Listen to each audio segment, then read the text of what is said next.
Another thing you want to keep in mind while working on your remix project is that you can use all of the same mixing plugins that we studied in Audio Production 1 and earlier this year in Audio Production 2 in creative ways. So for instance, in this drums group, I have this glue compressor on the group track. When I A-B the compressor by turning it on and off, you will notice a difference in the sound of the drums as a whole. Let's do scene 8. And you can see the glue compressor moving there. If I turn that off, it sounds a little duller.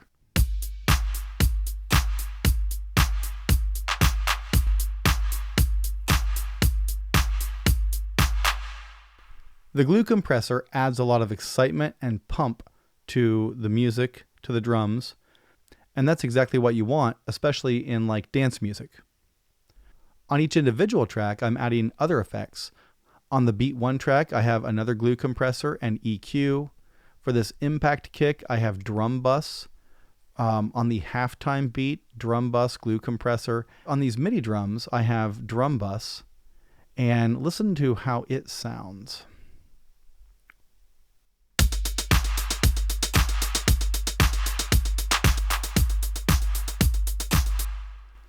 With drum bus turned off, the MIDI part just sort of lays there. It's not really that punchy. When I turn drum bus on, all of a sudden it leaps to life. The hi-hats stand out more, the kick really becomes much fuller. So again, that's a traditional type of mixing tool, compression, that can enhance your tracks greatly. On these percussion tracks, I'm using a lot of time-based effects.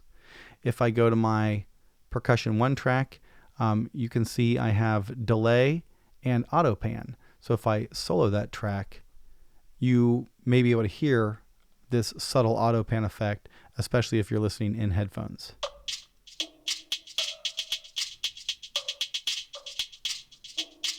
It's not extreme, it's not meant to be.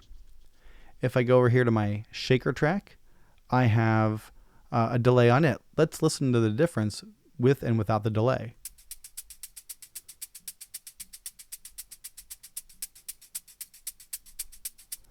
Without the delay, it's just a basic rhythm and it's right in the middle of the stereo field.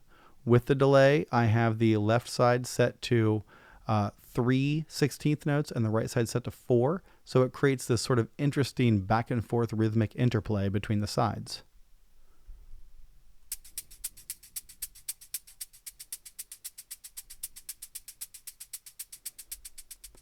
So again, time-based effects can have a lot of impact on your mix and generate a lot of interest. Don't forget about reverb and EQ. Over here on this vocals group, I have a variety of techniques here. So first of all, I have this primary vocals track, and then I have 3 other tracks, each with a different effect assigned to it. So on the primary vocal track, I have my vocals on a drum rack like I showed you in one of the previous videos, and I have that going through EQ, a compressor, and then echo. And this gives some delay and reverb to it. Let's listen to that. Baby, you and I know I just can't take it if I spend another day away from you. And so you can hear those effects.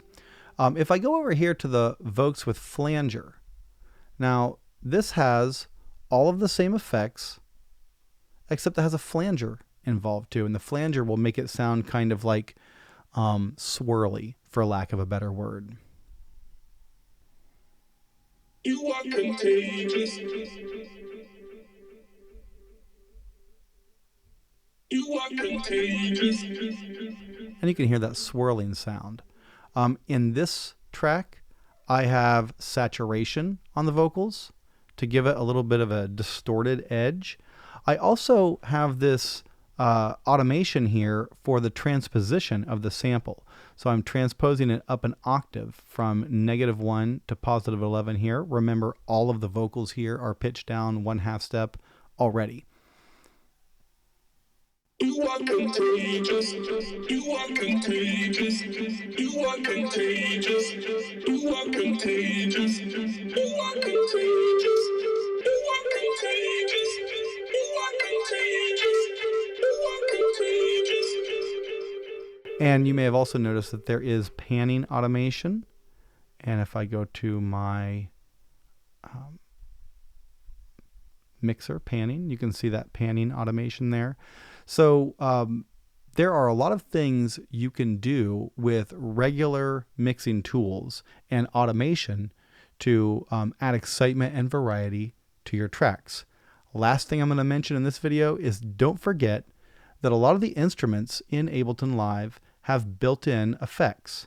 So if we look at, for instance, the pads group, I can go to this Juno pad and see that it's actually a device group.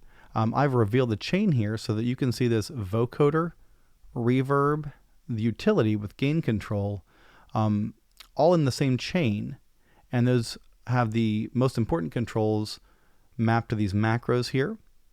If I go over to this Andreas wide pad, it is a wavetable.